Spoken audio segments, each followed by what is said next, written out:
Advanced extra foil technology and exports limited, जिसका short form है एक्सटेल, ऐसा नाम होता है। और एक्सटेल इंडस्ट्रीज लिमिटेड, जिसको मैं तीसरी बार मेरे जेम्स में कवर कर रहा हूं, हर बार आराम से टारगेट अचीव होते। AXTEL, एक्सटेल इंडस्ट्रीज, एक बेहतरीन कंपनी। और सबसे बढ़िया बात है, फूड प्रोसेसिंग में एक अच्छी कंपनी। PLI सरकार काफी फोकस कर रही है, और मैन्युफैक्चरिंग GDP के ऊपर जिस तरीके का फोकस है, और मैन्युफैक्चरिंग साइड में हम देख रहे हैं किस तरीके से माहौल अच्छा बन रहा है। तो एक 30 साल पुरानी कंपनी फूड प्रोसेसिंग में मशीनरीज और इक्विपमेंट्स बनाती है, और रेप्यूटेड क्लाइंट्स, मतलब आप FMCG और MNC के बहुत बड़े बड़े क्लाइंट, नेस्लेज हो या हर्शीज हो, HUL हो, इन सबको, और छोटी कंपनियां अलग अलग उनको भी देती हैं। और plus company experience, promoter background, strong fundamentals और टेक्निकल कोलैबोरेशंस देखें तो यूएस के एक वेंगर इनकॉर्पोरेटेड के साथ इन्होंने फीड एक्सट्रूजन प्लांट्स के लिए, फिर एनुटेक GmbH स्विट्जरलैंड के साथ इन्होंने पाउडरिंग सिस्टम्स के लिए, इस तरीके से अलग अलग इन्होंने टाई अप्स भी कर रखे हैं। So that gives a good confidence.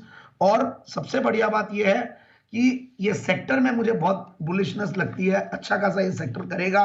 और आने वाले दिनों में जिस तरीके से इन्होंने अभी पास्ट के रिजल्ट्स दिए हैं और अच्छे रिजल्ट्स देंगे।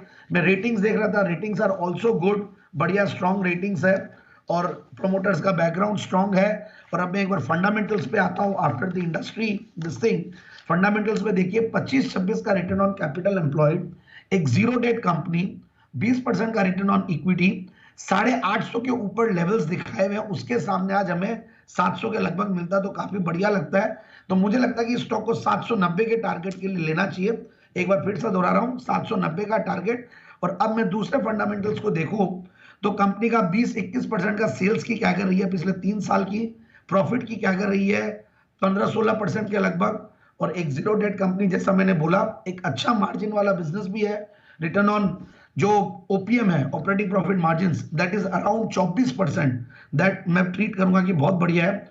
और पिछले दिसंबर में थोड़ा इनके मार्जिन्स पे इंपैक्ट पड़ा था रॉ मटेरियल कॉस्ट और ये सब को लेकर, बट इसलिए बेस भी लोअर था। तो सिर्फ 2-2.5 करोड़ का पैट था लास्ट ईयर, इस बार सीधा 10 करोड़ का पैट।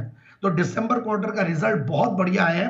और उससे भी बढ़िया बात है, हाईएस्ट एवर TTM पे कंपनी बैठी हुई है, 38 करोड़ के TTM पे हाईएस्ट एवर टॉप लाइन पे कंपनी बैठी हुई है। ये सारी चीजें देखते तो बहुत बढ़िया लगता है।